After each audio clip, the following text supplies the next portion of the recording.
አድማጭና ተመልካቾቻችን ለዚህ ጊዜ ስላደረሰን እግዚአብሔር ይመስገን። አባ ተስፋ ስላሴ ሞገስ 2001 ዓ.ም ስለ ሐውልትና ፒራሚድ ሲያብራሩ ጥንት በግብፅ የነበረው የሐውልትና ፒራሚድ የኢትዮጵያውያን ጥበብ መሆኑን ይገልጻሉ።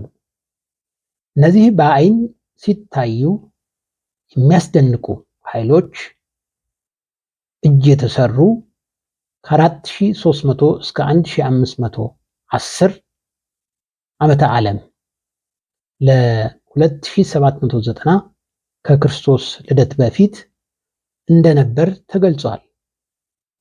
የፒራሚድ ከተሞች ደግሞ የሚገኙት በላይ ግብፅ፣ በኑቢያ፣ በናፓታ፣ በመርዌ እንዲሁም በታህታይ ግብፅ በሲፍኒክስ ሲሆን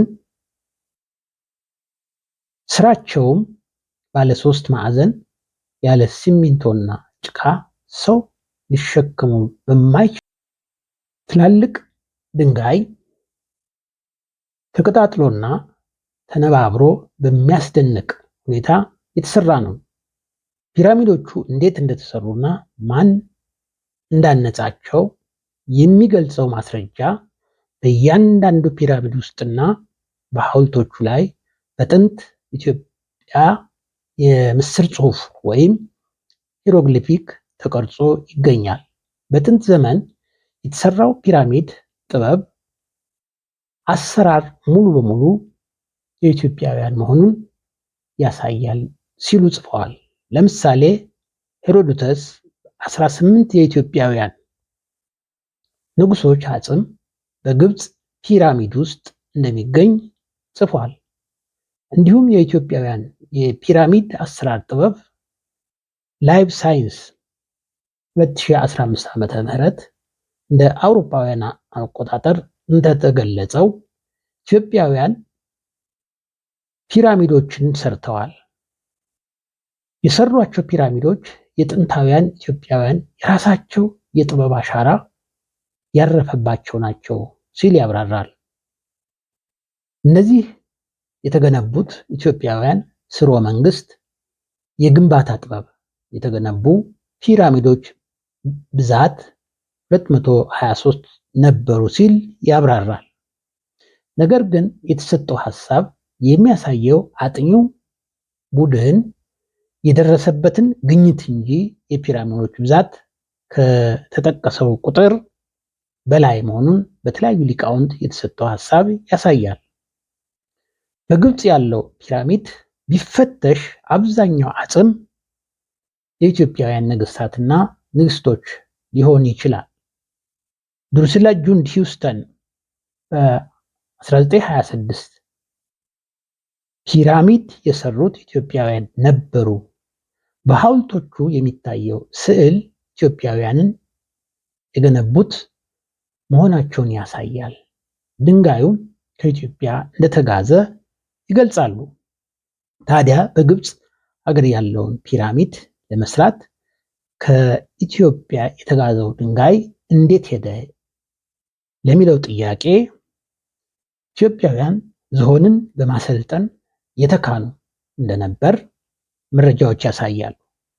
ስለዚህ ከኢትዮጵያ የተጋዘው ድንጋይ ወደ ግብፅ ለፒራሚድ ስራ በግመሎችና በለማዳ ዝሆኖች ተጭኖ የሄደ መሆኑን ያመለክታል።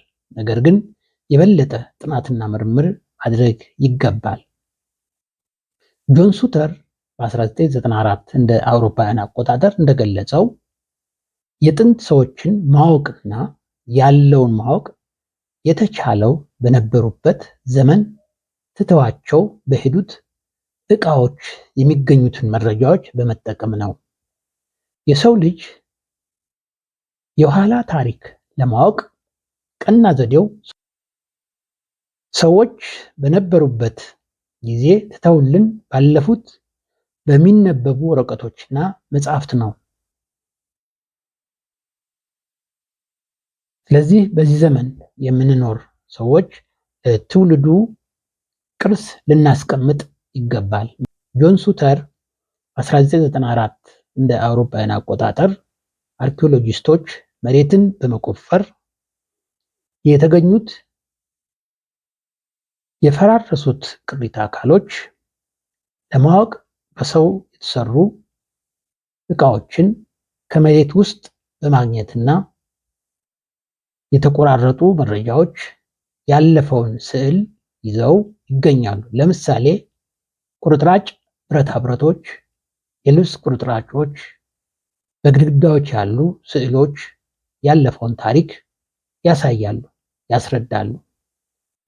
እንዲሁም ድሩሲላ ጁንቲውስተን በ1926 እንደ አውሮፓውያን አቆጣጠር እንደገለጹት የመጀመሪያዎቹ የግብፃውያን ፒራሚዶች በኢትዮጵያውያን ድንጋይ የተሰሩ ነበሩ። ይህ ማለት ኢትዮጵያውያን ህንፃ ገንቢዎች ድንጋይ ሳይቀር ከኢትዮጵያ የተጠቀሙት ግብፅ የኢትዮጵያ ግዛት አካል ስለነበረች መሆኗን ያብራራሉ።